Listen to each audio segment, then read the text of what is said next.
नया परिसर नालंदा विश्वविद्यालय का प्रधानमंत्री के साथ में बिहार के मुख्यमंत्री नीतीश कुमार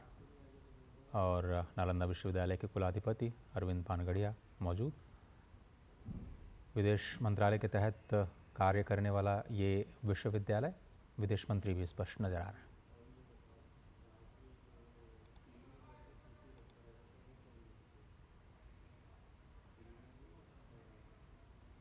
और आज बहुत ही विस्तृत कार्यक्रम था। आज सबसे पहले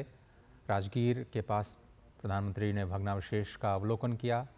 पट्टिका के अनावरण के बाद पौधारोपण के कार्यक्रम में भी शामिल हुए और वृक्षारोपण के साथ पूरी संपूर्ण विश्व को ये संदेश कि भारत पर्यावरण के साथ सामंजस्य स्थापित करते हुए कैसे शिक्षा के प्रसार को अपने जीवन का मूल्य मानता है। नए परिसर में ये पौधारोपण किया गया है।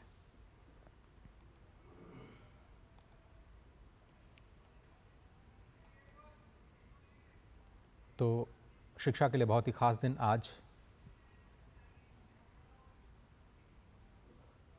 राजगीर में नालंदा विश्वविद्यालय के नए परिसर का अब उद्घाटन हो चुका है। नालंदा का प्रधानमंत्री ने आज पोस्ट करके भी कहा कि नालंदा का हमारे गौरवशाली अतीत से बहुत ही गहरा नाता है और ये विश्वविद्यालय निश्चित रूप से युवाओं की शैक्षिक आवश्यकताओं को पूरा करने में बहुत मददगार साबित होगा।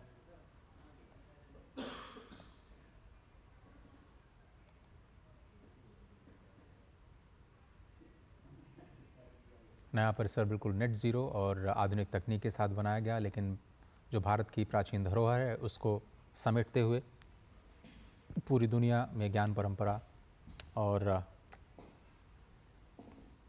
पर्यावरण के साथ भारत का जो जुड़ाव है उसको रेखांकित करते हुए ये नया परिसर नालंदा विश्वविद्यालय का 17 देशों के प्रतिनिधि आज इस भव्य कार्यक्रम का हिस्सा हैं और सही मायनों में ये विश्वविद्यालय अपनी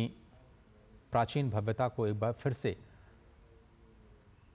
प्राप्त करने की दिशा में एक बड़ा कदम आज उठाता हुआ। एक वक्त बिहार का नालंदा विश्वविद्यालय दुनिया के शिक्षा के सबसे बड़े केंद्रों में शामिल हुआ करता था और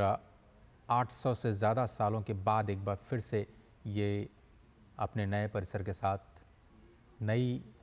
उड़ान के लिए तैयार नज़र आ रहा है। पूर्व राष्ट्रपति डॉक्टर APJ अब्दुल कलाम के सपनों का नालंदा विश्वविद्यालय अब नया साकार रूप ले रहा है और प्रधानमंत्री आज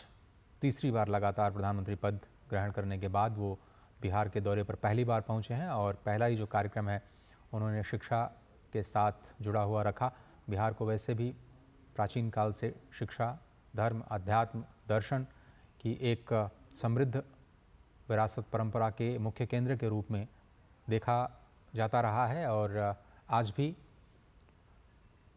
बिहार से निकले ह्यूमन रिसोर्स पूरी दुनिया में अपनी एक अलग पहचान, अपने अथक परिश्रम और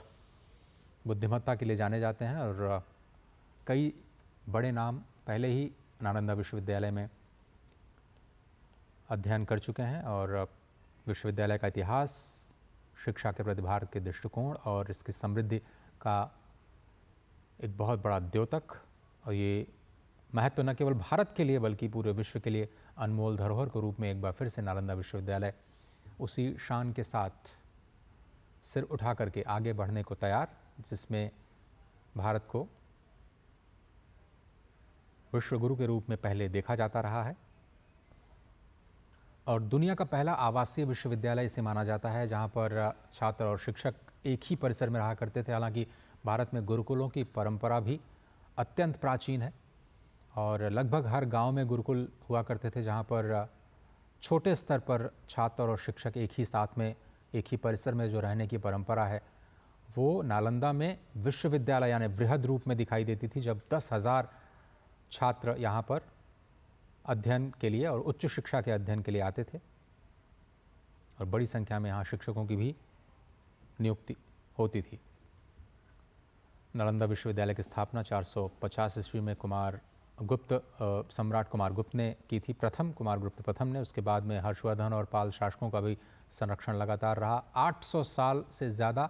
मानवता की सेवा करने के बाद कुछ आतताइयों ने इस पर प्रहार किया, ज्ञान के केंद्र को पूरी तरह से ध्वस्त कर दिया, 3 लाख से ज़्यादा किताबों को जला दिया। 9 मंजिला विशाल पुस्तकालय जिसमें 3 लाख से ज़्यादा पुस्तकें थीं, बताया जाता है कि महीनों तक वो चलती रही। Honorable Prime Minister of India, Shri Narendra